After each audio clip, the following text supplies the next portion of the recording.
Subscribe to LearnCab and hit the bell icon to get notified.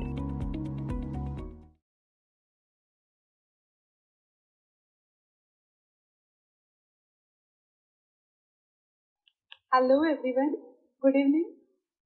Do you all struggle to understand the concepts of corporate and economic laws, or is it like you understand but unable to reproduce in exam and literally fear the same? Well, you don't have to worry now because we have CACS Ashish Gupta with us. He will be taking you all through various topics of law, give in-depth understanding and solve your doubts over the next 8 weeks, eventually helping you score a very good mark. So guys, let me give you all a brief introduction of Ashish sir. Mr. Ashish Gupta is a honorable member of ICAI and ICSI. He is from Jhansi and has given training to 9,500 plus students across the country. He comes up here with a teaching experience of 11 years, enlightening law with a unique approach. He possesses in-depth knowledge and rich working experience in varied law subjects. He teaches to students of all stages of provisional governance and teaches law to ITPC and final students of ICAI. He has also been a visiting faculty in Rajkot, Gujarat and Jaipur. He has been a distinguished speaker on the platforms of ICAI and ICSI. So without further ado, now I would like to hand it over to Ashish sir to detail everyone on Foreign Exchange Management Act 1999 current account transaction. Hey, hi, good evening. Good evening to all. Can we start the concept of current account transactions as prescribed under the FEMA 1999? And this is most scoring subject, this is most scoring topic and chapter also as far as CA final is concerned. So today we are going to detailing the provisions of the current account transaction. But before starting the concept of current account transaction, just we will do one thing. We will just go through the basic idea why the FEMA was introduced and what is the objective behind the introduction of FEMA Act. So the first point, the effective date of the FEMA Act is 1st June 2000, right? The FEMA notified on 1st June 2000. So it is applicable from 1st June 2000. This date you need to remember because whenever they ask like a question in the examination like introduce about the FEMA, some points regarding the FEMA. So for this you need to remember the date. The date is important, 1st June 2000.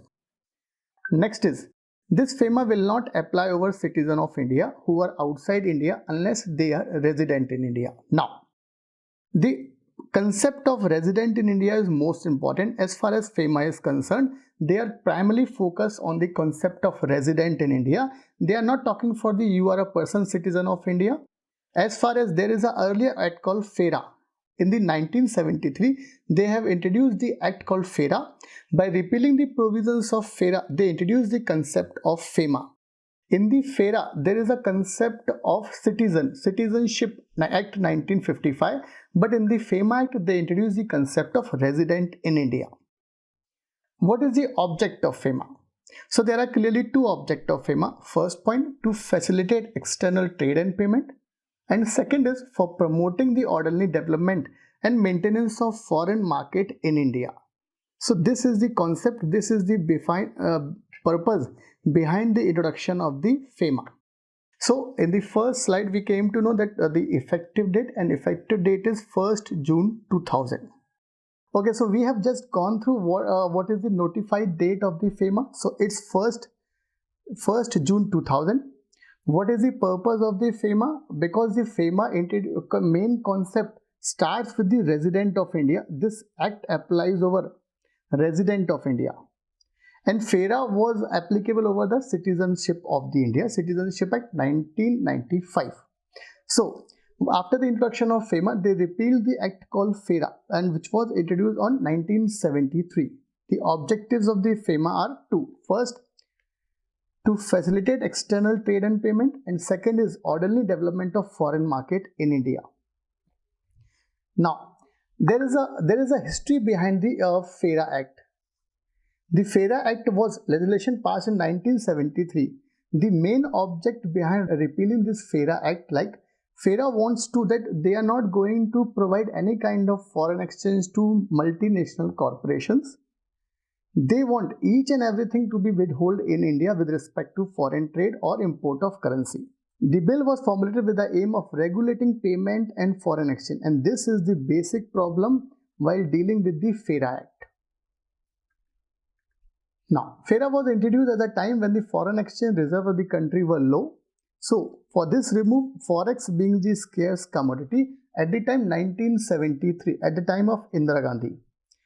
FERA therefore proceeds on the presumption that this is most important concept, that all the foreign exchange earned by the Indian company residents rightfully belongs to the government of India and had to be collected and surrendered to the Reserve Bank of India.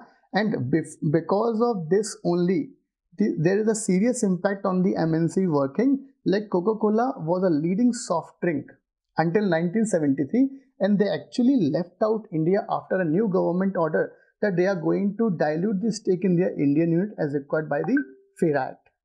So in 1973, the company along with the PepsiCo returned after the introduction of Indian liberalized policy in 1991. So after there is a liberalization policy, so-called LPG, liberalization, privatization, globalization, at that time Coca-Cola along with the PepsiCo company, they returned to India for a business purpose. Now, what is the switch from FERA to FEMA, and the whole credit goes to only one person, that is Shri late Atal Bihari Vajpayee ji. Because of this, only he can introduce the FEMA Act and repeal the FERA Act. Now the applicability part as far as examination is concerned, first point is it applies over whole of India.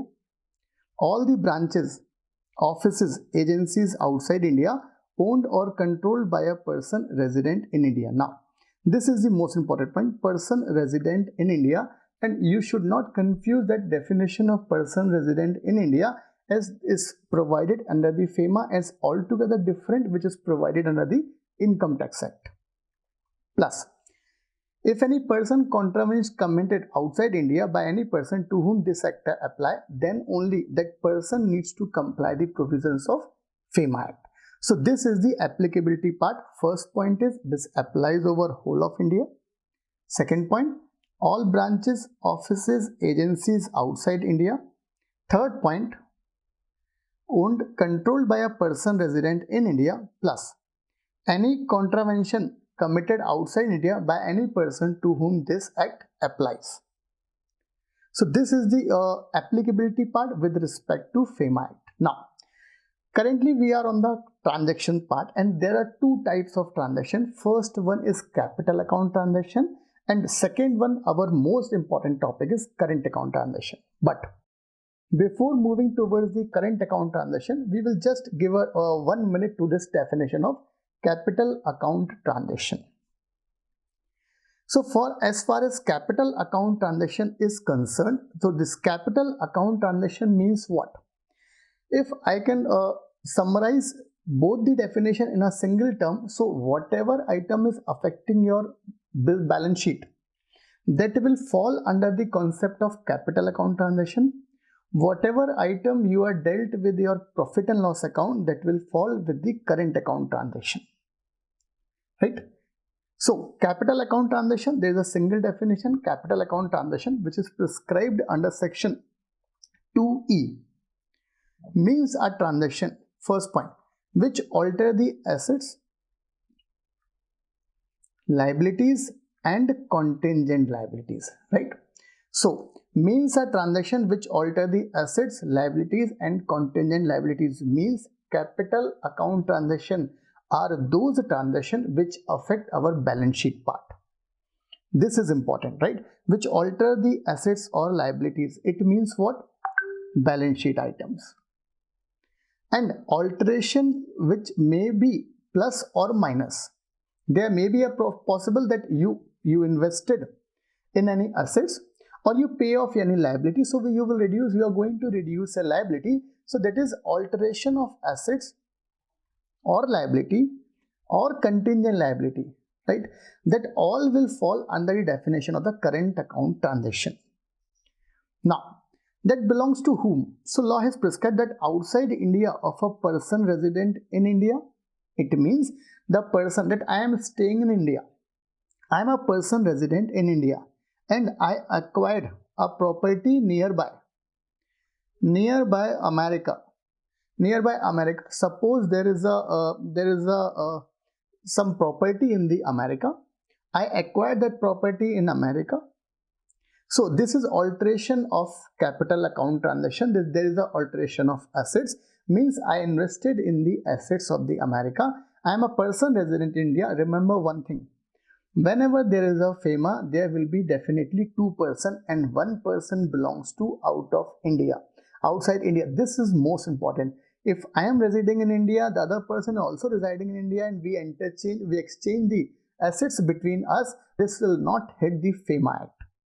So for hitting the FEMA, this is more important, that one person should belongs to outside India and the one person should resident in India, right? And second is assets or liabilities in India of a person resident outside India. So there may be a person resident in India who is going to enter with any transaction with a person outside India with respect to buying of an assets or paying of any liability or any paying of a contingent liability. Or Mr. John is going to purchase any assets at Delhi. So this is a capital account transaction which alter the assets, which alter the liabilities, or which alter the contingent liability. So this is our capital account transaction. Now, today's discussion includes a transaction under section 6.3. This is also important. Now, this is most important, and we are going to focus for this total 1 hour for this type of transaction, that is called current account transaction. Current account transaction is prescribed under section 2J, right? You need to remember that section. Most probably you are going to read this section. So what is the section of this one? What is the section? Kindly write in the comment box. What is the section of current account transaction? So section is 2J. So section 2J starts with the current account transaction, and it simply says current account transaction means a transaction other than capital account transaction. This is the most simplest form of definition which is prescribed by the legislation. So what is current account transaction? So they have prescribed current account transaction means a transaction which is not a capital account transaction. Now, what is capital account transaction? We already gone through the definition part. Now, but they provide some inclusive definition, and they have included 4 kinds of points with respect to current account transaction. First point, if there is any payment due in connection with foreign trade, foreign services, short-term banking or credit facility in the ordinary course of business and which is repayable within a year, this is a short-term provision payment. So this is called as a current account transaction. Second point, payment due as interest on loan. Means, say for example, my company acquired some loan from Bank of America situated outside India, on which we are paying the interest. Or we made certain investment and we are receiving the interest income, net income from investment. So that will come under the P&L. That will come under the P&L, and loan and investment will hit my capital account transaction. Remember, there is a difference between capital account and current account. So if you obtained a loan from any bank which is situated outside India, and you are going to pay interest on such loan, so that interest will be treated as a current account transaction. That loan amount will be treated as a capital account transaction. If you had made any kind of investment outside India, or the outside person made any investment in India and for which they are earning net income from in India or from outside India, that income will be treated as a current account transaction, and that investment will fall under the definition of capital account transaction, right? So as far as interest on loan and net income from investment, I think so both you can understand that what is the difference between these both the points. So this is going to be the important concept. Now, So after first first point deals with the short-term banking or credit facilities in the ordinary course of business, and second deals with the interest on loan on net income from investment. Both the transactions will fall under the definition so-called 2J, current account transaction. Third point is remittance for living expenses of parents, spouse, children who are residing abroad. Remember one thing, the person who is remitting that amount of portion of Indian rupees to a parent's spouse or children who are residing outside India. Remember one thing, the FEMA will only apply when the one person belongs to in India and the other one belongs to the outside India. This is most important point. So remittance is going from India, or the parents, spouse or children whom they are going to incur that amount, they are residing abroad. And last point, expenses in connection with foreign travel, education, medical care of parents, spouse, children, right? So there are 4 transactions which falls under the definition of 2J, and this is the most simplest definition of this one. Like, what is current account transaction? So current account transaction means a transaction which is not a capital account transaction, but it includes 4 items. First item belongs to payment due with respect to short-term banking in the ordinary course of business. Second point, loan, we are going to pay interest on loan or earning income from investment. Third point deals with the remittance for living expenses of parents, spouse, children residing abroad. And fourth point, expenses in connection with foreign travel, education, medical care of parents, spouse and children. So this is going to be the definition of this one. Like, what is current account transaction? What is capital account transaction? Now, foreign exchange is freely available. For any current account transaction, you need to provide the 2 conditions. You need to fulfill the 2 conditions.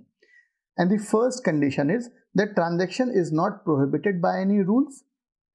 Transaction is not prohibited by any rules, and that rules are framed by the central government. Always remember, whenever there is a rule, there is a central government. So first thing is that transaction is not prohibited by central government by making the rules. And second point, the amount which you are going to incur, that ceiling should be within the transaction as permissible by RBI or central government or any other authority. So first point, the transaction should not be prohibited nature. And second point, you can collect the foreign exchange up to a certain ceiling as provided under the rules by taking the approval of RBI or central government. So now this is going to be the important concept. What are the examples of current account transaction, right? Now there is a clash between FEMA and income tax or accounts. First example, an Indian resident import machinery from vendor in UK, right? So now we can recall what are the current account transaction and what is capital account transaction. So simply, what is current account transaction? What is capital account transaction? We can bifurcate into simple language. All the transactions which affect our balance sheet part will be treated as a capital account transaction. All the transactions which affect our profit and loss part will be treated as a current account transaction. Now, going forward, we are going to read the examples of current account transaction. The first example is an Indian resident. Resident is most important definition in FEMA. An Indian resident import machinery from a vendor in UK for installing in his factory. Suppose I imported some kind of machinery from UK for installing in my factory. As per this accounts and income tax law, machinery is a capital expenditure. However, under FEMA, it does not alter or create an assets in India for a UK vendor. This is going to be the important concept. It does not create any liability to a UK vendor for the Indian importer. Once the payment is made, this is important. Once the payment is made, the Indian resident or the UK vendor neither owns nor owns anything in other country. Means I imported some kind of machinery from a UK vendor. I made the payment for the UK vendor. So there is no capital account transaction. That transaction will be treated as a current account transaction. And this will fall under the first point, like payment during the short-term banking. Hence, it is a current account transaction. Second example. An Indian resident transfer $1,000 to his NRI brother in New York as a gift. The funds are sent from a resident Indian bank account to NRI brother bank account in New York. So under accounts and income tax law, gift is a capital receipt. If you can recall, this is a capital receipt transaction. However, under the FEMA, once gift is accepted by NRI, no one owns or owes anything to anyone in India or USA. So this transaction is over and this is treated as a current account transaction. So you can easily connect that whatever is mentioned in the accounts or income tax law, that is not equally applicable to the FEMA. FEMA has their different rules and they are going to implement as far as the transaction, whether it is a current account transaction or it is a capital account transaction. This is going to be the important concept. Now, what is current account transaction, right? So there is a definition prescribed 2J and there is a section called section 5 which deals with the current account transaction. And dealing in the current account transaction means you need to withdraw that foreign exchange. Drawal means withdraw. So you are going to withdraw the foreign exchange. Now, withdrawal this foreign exchange means from an authorized person. Authorized person is prescribed under section 10. Or opening of letter of credit. Use of international debit card, credit card. So this is going to be the important point. This you need to check that whether the withdrawal of foreign exchange means withdrawal from an authorized person, opening of LC, use of international debit card, credit card, ATM. So that all will fall under this concept of current account transaction. Now, which is the effect of creating a foreign exchange liability? So now the important concept arises. Central government has framed the foreign exchange management current account transaction rules 2000 and divided into 3 categories. And this is important points which examiners favorite question. They will ask a favorite question from these rules. And these rules belongs to the 5 to 10 marks question for your examination part. First point. In the first rule, they prescribed certain kind of transaction which are prohibited. They are absolutely prohibited means that any person who wants to enter any transaction with other person and that person wants some kind of foreign exchange for entering this type of transaction. So this is clearly mentioned in the rules by the central government that you are not able to incur foreign exchange for these types of transaction. Second point, transactions for which foreign exchange you can draw, but you need to take the approval of central government if there is a ceiling limit exceed. So they will prescribe a different ceiling limit for every type of transaction. So whenever you are going to enter in any transaction, you need not to take the approval of central government as far as this is under the ceiling limit. And third point is also important that you can enter with any transaction subject to approval of Reserve Bank of India. And the whole rules is divided into 3 kind of schedules. So first is rule 3, read with schedule 1. You need to remember this point. So rule 3 along with schedule 1 prescribes certain transactions which are specifically prohibited. Prohibited drawal of foreign exchange by any person for the following purpose. So there are certain purposes for which foreign exchange is specifically prohibited, right? So this is going to be the important concept. So we are going through the one by one. First point is payment for travel to Nepal and Bhutan. Second point, any transaction with a person resident in Nepal and Bhutan. So if you want to travel to Nepal or Bhutan, right? Suppose my uncle wants to travel to a foreign country and they choose Nepal or Bhutan for their foreign travel trip. So for this they want certain kind of foreign exchange. So the central government clearly specify that transaction will fall under rule 3 along with the schedule 1, and we are not providing any kind of foreign exchange for this traveling to Nepal and Bhutan, or if you are entering any transaction with a person who is a person resident in Nepal and Bhutan. Suppose in the winter time I want to buy certain kind of woolens from a person who is residing in the Nepal only. I am not going to buy from the Delhi person who is a Nepali, right? I am going to buy that woolens from the person resident in Nepal, and I want foreign exchange to purchase this one. So law has clearly specified that we are not going to suppose make any kind of payment if you are going to enter any transaction with a person resident in Nepal and Bhutan. So you can recall 2 points. First point is payment for travel to Nepal and Bhutan. For traveling Nepal and Bhutan, it is prohibited. For a person, if you are entering into any transaction with a person who are resident in Nepal and Bhutan, so this is also prohibited. So you can easily recall 2 types of transactions which are prohibited as far as foreign exchange is concerned. Now, third transaction, and this is third and fourth is most important, easiest one also, right? Now, suppose for example a remittance out of income from lottery winning or racing, riding, or etc., or any other hobby, right?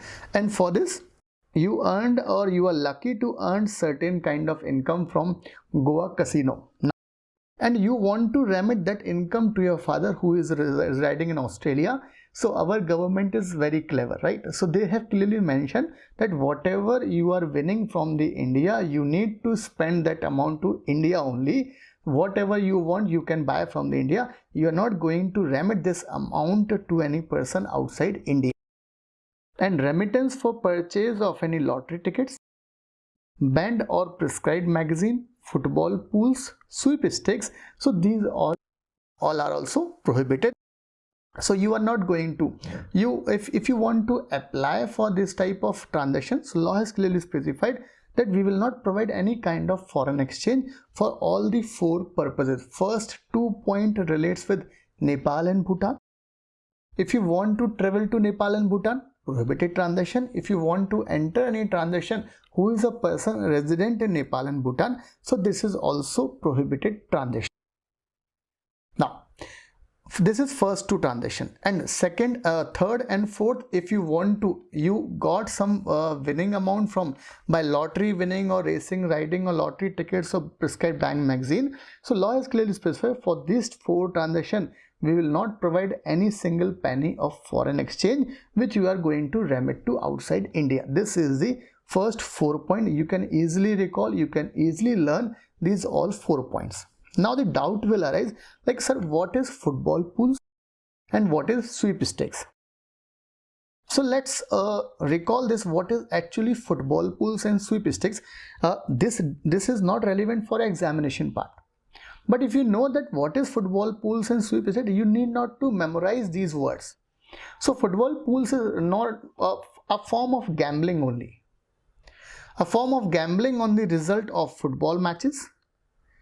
Winners receiving large sum accumulated from any entry money. You can easily recall with IPL, right? What is going in our India in the IPL season? One type of person is going to enjoy the match, and one type of person they are going to earn from these matches. So the person who is earning from this type of matches, that we can relate as such as a football pools. Now, what is sweepstakes? Sweep is a type of context where a prize or prizes may be awarded to a winner or winners. Sweepstakes began as a form of lottery that were tied to the product sold. Like, so this is kind of sweepstakes, and this is kind of a football pools. So if you want certain kind of foreign exchange for this, so this is clearly prohibited. For the 4 purposes, they are not going to spend any amount. They are not providing any amount for these 4 purposes, right? First one point is travel to Nepal and Bhutan. Second point is you are going to enter any transaction who is a person resident in Nepal and Bhutan. Third point is you want certain remittance for lottery winning, and you want to purchase football pools, sweepstakes, lottery, prescribed band magazine. So these 4 types of transaction, this is prohibitory transaction. Now, fifth point, payment of commission on exports means you entered any transaction with a person resident outside India, and that person is helping you for the purpose of generating sales, for which you are ready to pay certain kind of commission under rupee state credit route. So that is prohibited. Means if you have exported certain kind of transaction with under the rupee state credit route. Now what is rupee state credit route? We will just go through this one. Like, what is rupee? There is a Russian involvement. So if you are going to export something to Russia under that scheme, and that scheme is rupee state credit route, for exporting that person who is contributing towards the sale, and you want to pay the commission on such export. So central government has clearly prescribed that you are not supposed to pay a single penny of foreign exchange to that person. But for the purpose of export of tea and tobacco, 10% of commission of invoice value that can be paid as a commission, except payment of commission up to 10% of the invoice value of export of tea and tobacco, that is allowed. What is not allowed? If you are going to export under anything under the rupee state credit route scheme, and for which you are going to pay commission, so that is clearly not allowed. And what is allowed? That if you are going to export any tea and tobacco, up to 10% of the invoice value is allowed, right? So this is our first prohibitory transaction as prescribed under Schedule 1, Rule 3rd. Sixth point is payment of commission on export made towards the equity investment in joint ventures, wholly owned subsidiaries. This is a group company transaction. So law is specified why you are paying that commission on the exports. If you want to pay, then we are not providing any kind of foreign exchange for this purpose, because this is an entity transaction, this is a kind of stock transfer, and this is not an actual sale, for which they are not eligible for any kind of commission. This is 6th point. 7th point is remittance of dividend by any company to which requirement of dividend balancing is applicable. Now what is dividend balancing? Dividend balancing means you need, suppose you are a person resident in India, situated, incorporated as a company in India. Some outside person invested in your company, for which you need to pay dividend to that outside person. And your company is also invested outside India, for which they will pay a certain kind of dividend to your company. So if the dividend balancing is applicable, right, there is a net of criteria. Whatever you are earning as a foreign exchange in the form of dividend, or whatever you are paying as a dividend, so you just need to do the net of kind of thing. So for this, if any company dividend balancing is applicable, we are not providing any kind of foreign exchange for remittance of dividend. So first two transaction belongs to Nepal and Bhutan. Third and fourth belongs to lottery. Fifth and sixth belongs to commission. Fifth belongs to commission under specific scheme. Sixth belongs to group transfer. Seventh belongs to dividend balancing, right? Eighth, this is going to be the interesting point, payment related to callback services of telephone. Suppose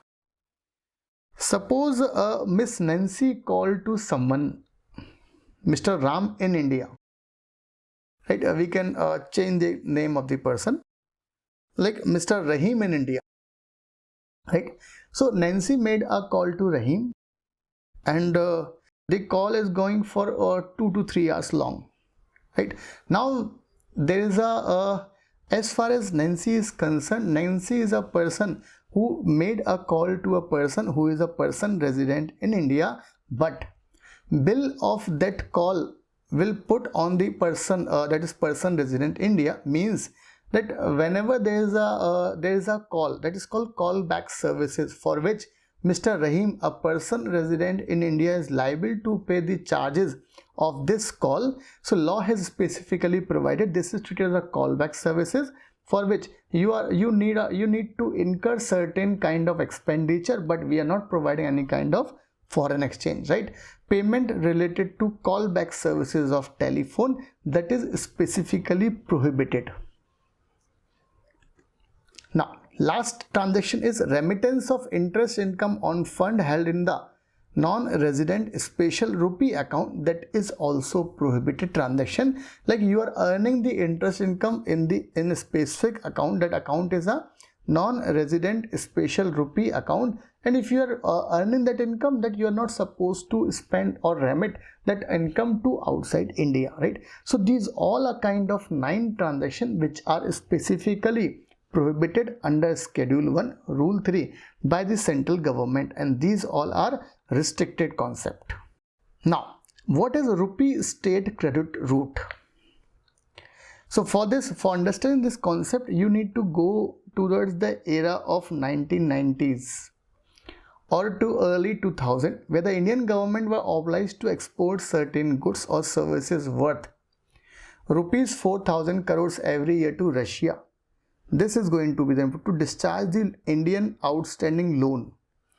For this, we need to make the export compulsion basis, and for which you are going to pay any kind of commission. So that's why they have mentioned clearly in the 5th point of this prohibited transaction list that you are not supposed to pay any kind of commission on that loan, on that export, which is a compulsion nature.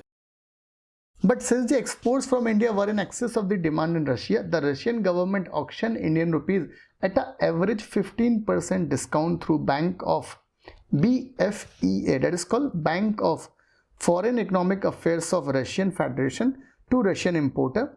The Indian exporter were not paid in cash, but only through the LC to be honored by the negotiating Indian banks.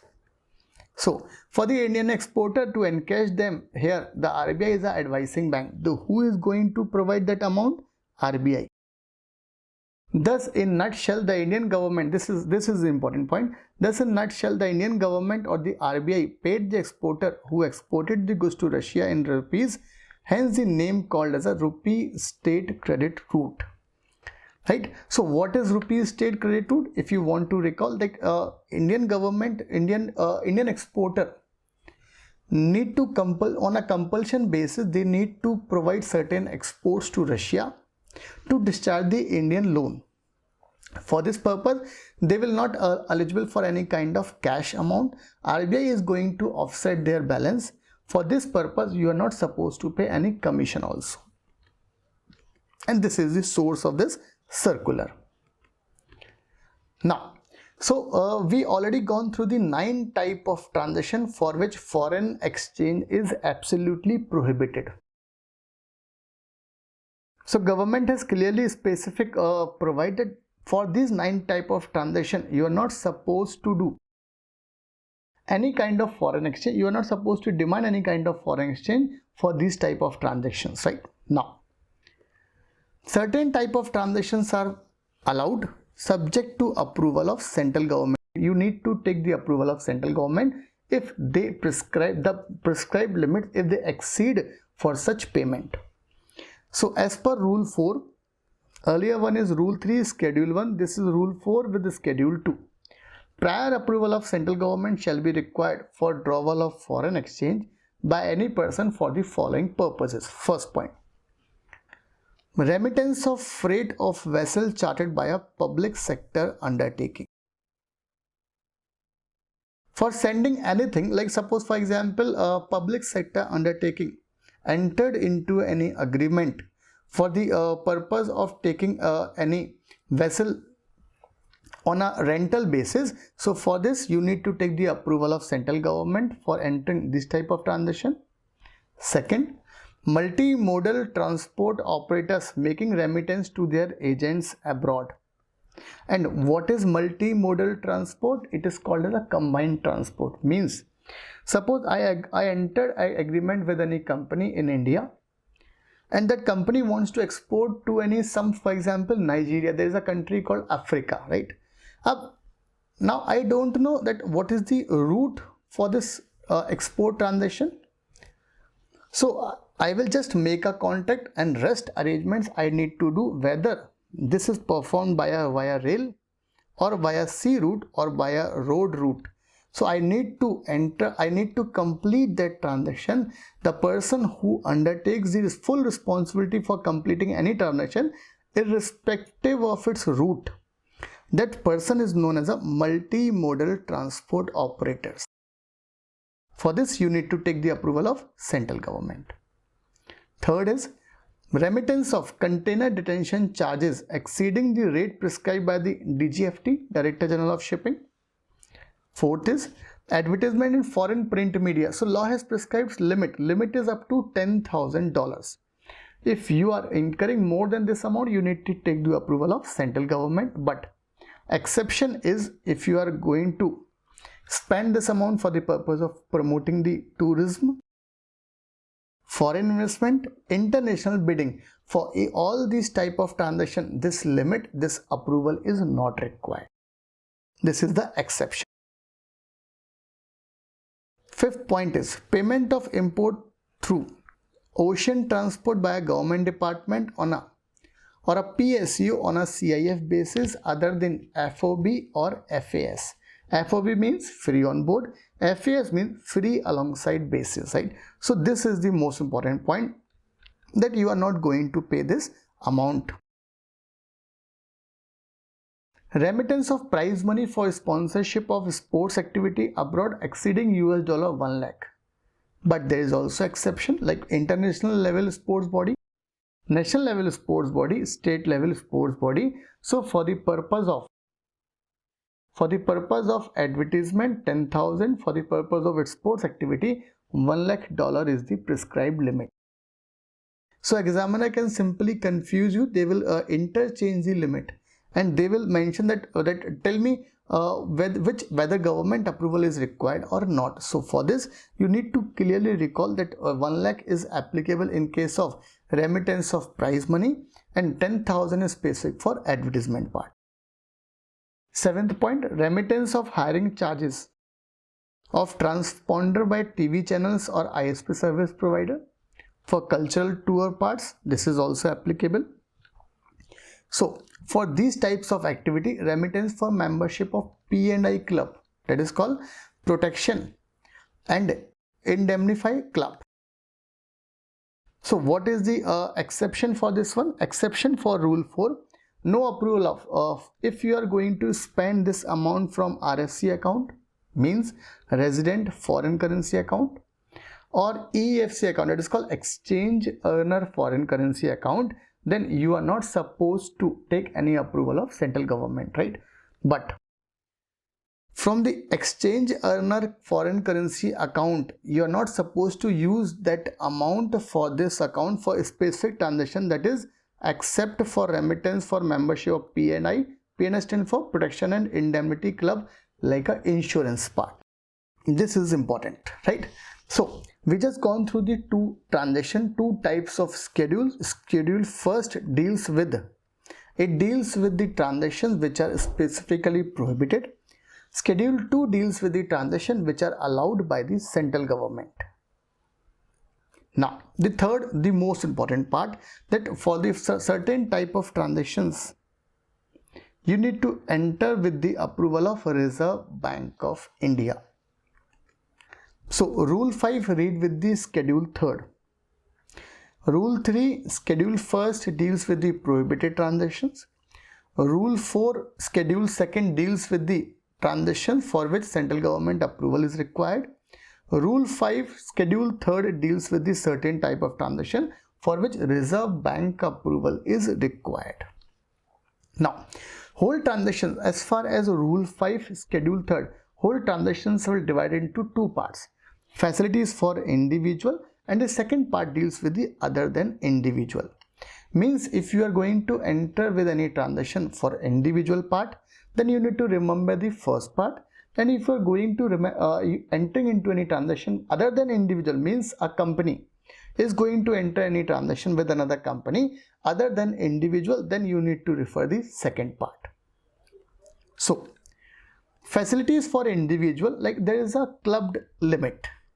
So they have provided that for the purposes specified under this point, this is a overall limit, like you can withdraw up to $2.5 lakh. Any additional remittance in excess of this amount, for this you require the prior approval of Reserve Bank of India. So they have completely provided a limit that up to 2.5 lakh, and this is not a rupees, this is dollars.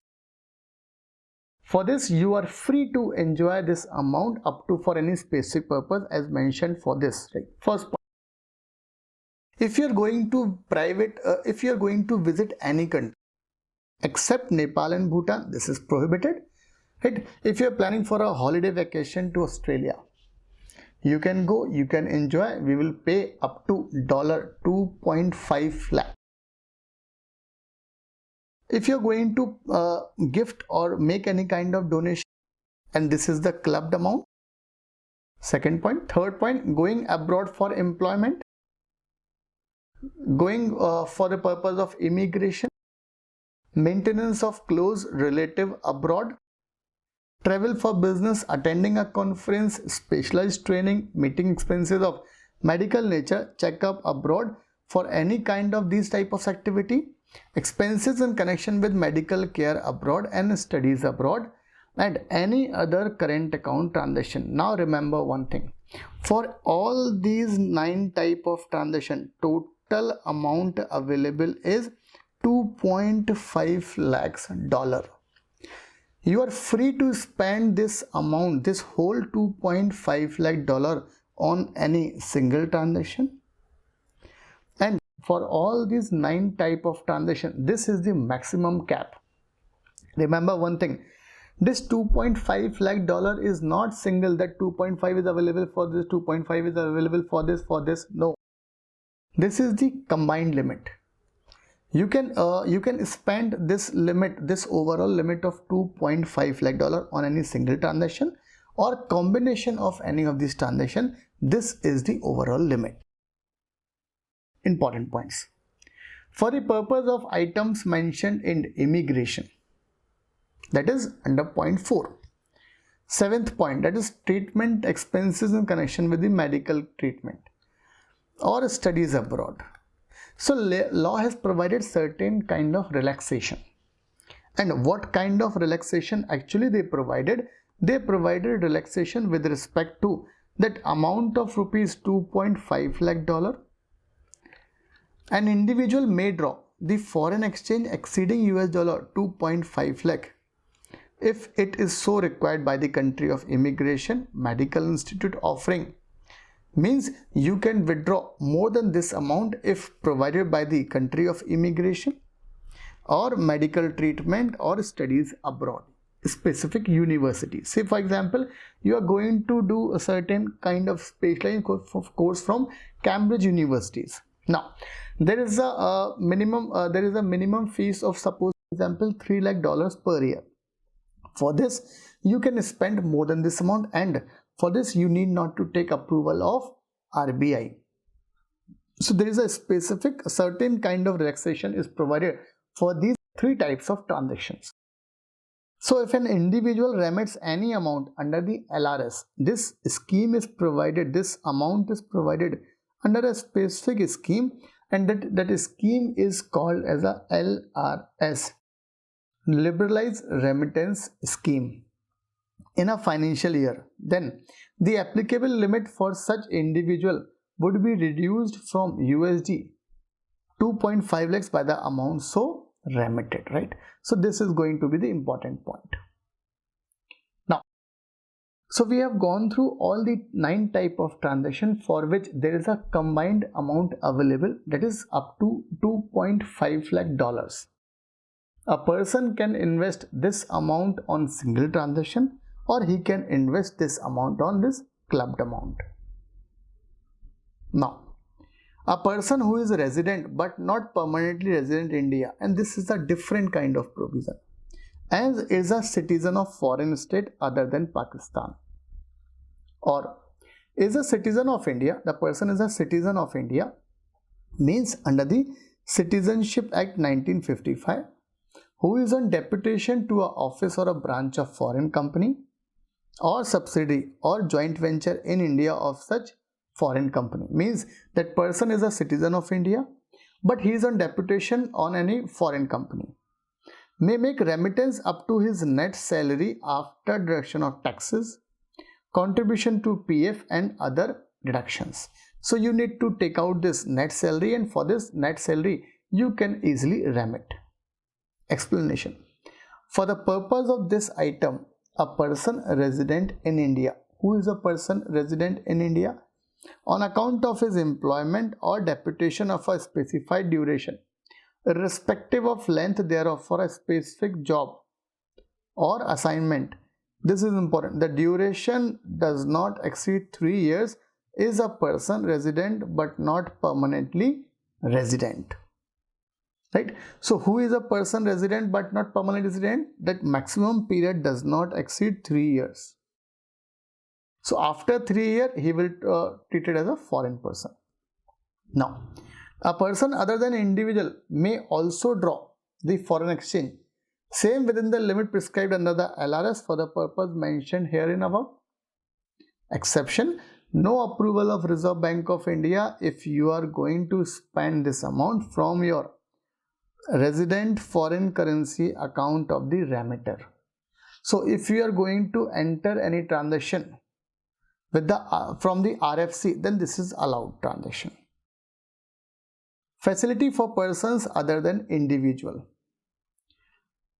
means company part. The following remittance by a person other than individual shall require prior approval of Reserve Bank of India. You need to take the approval of Reserve Bank of India, and this is going to be the important part. First point. Donation other than individual, right? This is a limit for other than individual, means corporate part. First point, donation exceeding 1% of the foreign exchange earning during the 3 previous financial year or USD 50 lakhs, whichever is less. Means you need to calculate the donation, and for the donation there is a limit of 1%. And 1% of what? Foreign exchange earning, means whatever your company has earned in the previous 3 years. So you need to judge the sum of this, all the amount, and you can take out the average. It's not average, it's 1% of the total amount or USD 50 lakh, whichever is less for, and the purpose are specific. First point, creation of chair means some kind of sponsorship. Contribution to fund, not being an investment fund promoted by education institutes, contributes to a technical institution or body or association in the field of activity of the donor company. So for all the purpose you can make a donation, and limit is 1% of the foreign exchange earning during the previous 3 years. You are not supposed to make any kind of average of these 3 years. You just need to take a sum of all 3 years earning or 50 lakhs dollars, whichever is less. That amount you can easily donate for the purpose of creation of chair. Contribution to a fund, not being an investment fund. This will not treat it as an investment fund promoted by any education institution or technical association or individual in the field of donor company. Means if any pharma company wants to donate, they can. Second, commission per transactions to an agent abroad, means you are going to pay commission. You are going to pay commission to an agent abroad. The purpose is that you have some property outside India. For this you entered this property is you are going to sell through an agent. A residential flat or commercial plot in India that exceeding $25,000 means you are residing outside India and you are going to pay the commission to a person resident in India who is helping you for the purpose of this sale transaction. And what amount of commission you are eligible for pay? $25,000 or 5% of the inward remittance, whichever is more, that amount you can pay as a commission. Remittance exceeding $1 crore per project for any consultancy services. This is 1 crore and this is dollar amount. This is not amount wise. $1 crore per project for any consultancy services in respect of infrastructure projects, or USD 10 lakh per project for any purpose, and that purpose is called for any consultancy services procured from outside India. So law has prescribed that this is the remittance amount. Remittance exceeding 5% of investment brought into India. You are helping some business for the purpose of contributing any investment, or USD 1 lakh, whichever is higher, by an entity in India by way of reimbursement of pre-incorporation expenses, right? So this is the important point, like you are going to pay to a person, and that person who is going to pay other than individual. Now there is a past examination question, like what question they can frame. First question: Mr. Gagan, an Indian national, desires to obtain foreign exchange on current account transaction for the following purpose. First purpose is payment of commission on export made towards equity investment in wholly owned subsidy abroad of an Indian company, right? So this will hit under the concept of prohibited transaction. Rule 3, remittance of hiring charges of transponder, right? So all the students, I think so, we all gone through the schedule first, second and third. Now this is going to be the question answer part. So you can also, by raising your hand, you can also answer for this one. First question. So first point deals with the prohibited transaction. This is prohibited transaction.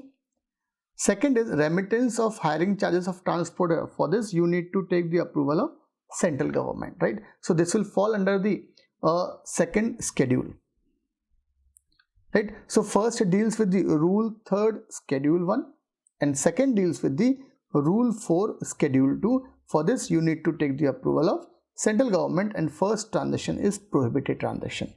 So examiner can ask a simple question. For this you need to remember all schedules along with the item specific. Second question: drawal of foreign exchange for cultural tour or business travel. Mr. Sohan, an Indian national, desires to obtain foreign exchange for the following purpose. First point: remittance of US dollar 50,000 out of is lottery tickets. It is prohibited transaction. Second, US dollar 1 lakh for sending a cultural troop on a tour of USA. That is a cultural tour, so this will fall under the central government part, central government approval. Third is US dollar 50,000 for meeting the expenses of his business tour to Europe. So these all are transaction, private visit. This will fall under the third RBI approval part. So first deals with the rule 3, second with the rule 4, that is Mr. Sohan can obtain US dollar 1 lakh for sending a cultural trip to a USA with the approval of central government. And third deals with the rule 5 part. Like up to $2.5 lakh you can easily withdraw for the purpose of from the LRS. Third question: Mr. Rajesh of Nagpur wants to travel to Nepal. No, this is specifically prohibited. For this purpose, proposes to draw foreign exchange. First, can Mr. Rajesh draw any foreign exchange for his journey? No. Right. So these are the simplest transaction. If you can easily recall the schedule part, schedule 1, 2, 3, then you can easily answer this type of question. What are the purposes for which foreign exchange is not allowed for current account transaction? So these are the prohibited transactions. And prohibited transaction means Nepal and Bhutan travel transaction with a person resident in Nepal and Bhutan, paying of commission under Rupee State Credit Route Scheme, paying of commission for joint venture. Right? These are the special point. Remittance out of lottery winning. So these all are prohibited transaction. Mr. F, an Indian national, desires to obtain foreign exchange for the following purpose. First point: payment of US dollar 10,000 as commission on export under the Rupee State Credit Route. No, it is clearly prohibited. US dollar 30,000 for a business trip to UK. Okay, this is allowed in Schedule 3rd, Rule 5, RBI. Third, that is 2.5 lakhs limit. Third, remittance of US dollar 2 lakh for payment as a prize money to a winning team in a hockey tournament to be held in Australia. So this is also allowed transaction, and this will fall under the central government approval. Okay, for this you need not to take any approval because this will cover under the exception part,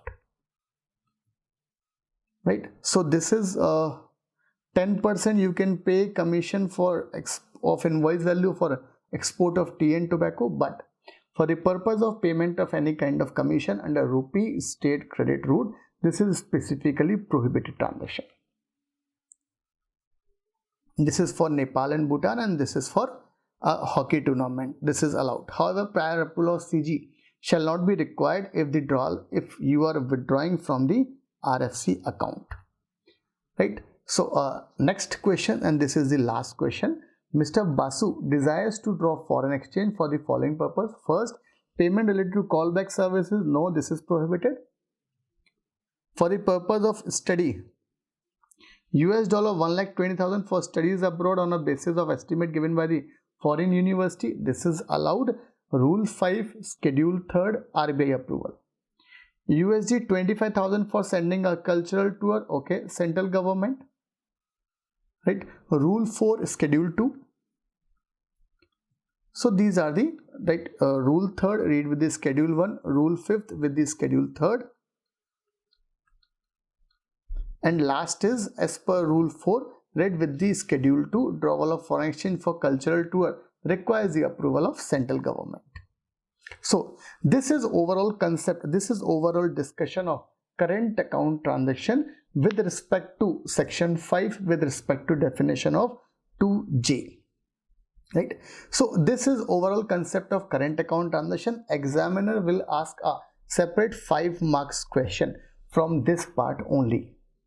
So if you have any doubt, with respect to any kind of concept or current account transaction, you can put your questions over there.